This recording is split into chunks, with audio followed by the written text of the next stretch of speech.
Mantus.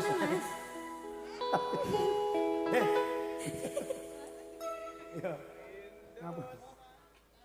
Pancene wong pengangguran durung ana penghasilan isu turu sore ngopi wangine dolan sementara durung kerja durung wani nyanding tresno wadine yen dipaido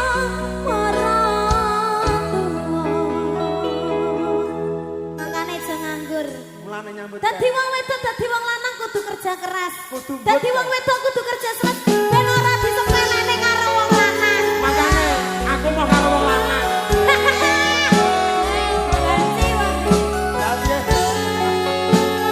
Yo, likan saliti. Yo.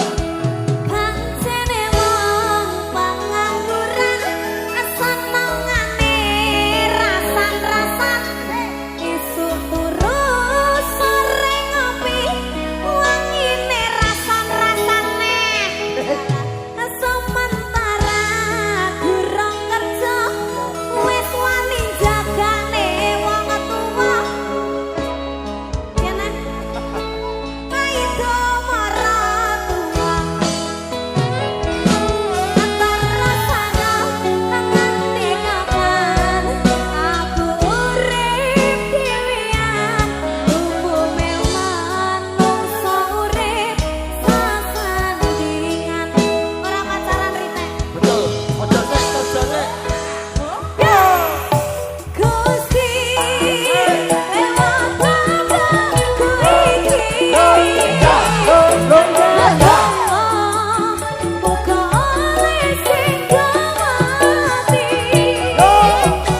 janji bakal tak tresnani kata selawase atakane mati Dulu. mati ya Urung likan saliti. ya Ayak anak.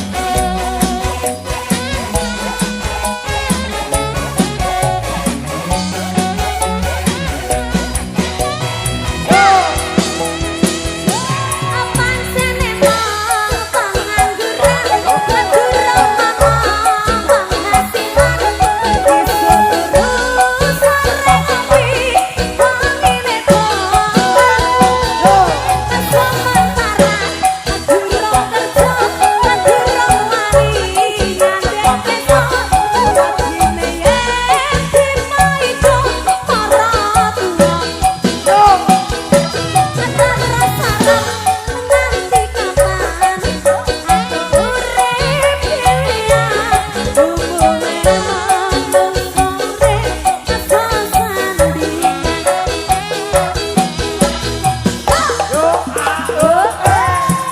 Gusti lewat tanganku iki muga oleh sing mati janji bakal tak tresnani jaga selawase takane mati. Gusti lewat tanganku iki muga oleh sing mati janji bakal tak tresnani selawase takane mati kata jaga selawase takane mati.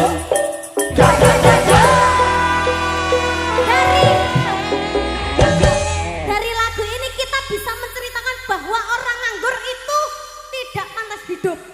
Loh kok iso gak pantas tas hidup. Senengane rasan-rasan. Lho iya, mergo ora duwe gawean, akhire rasan-rasan. Kuwi ya ora pareng dawuh Gus Gendeng mau ora pareng. Ora pareng.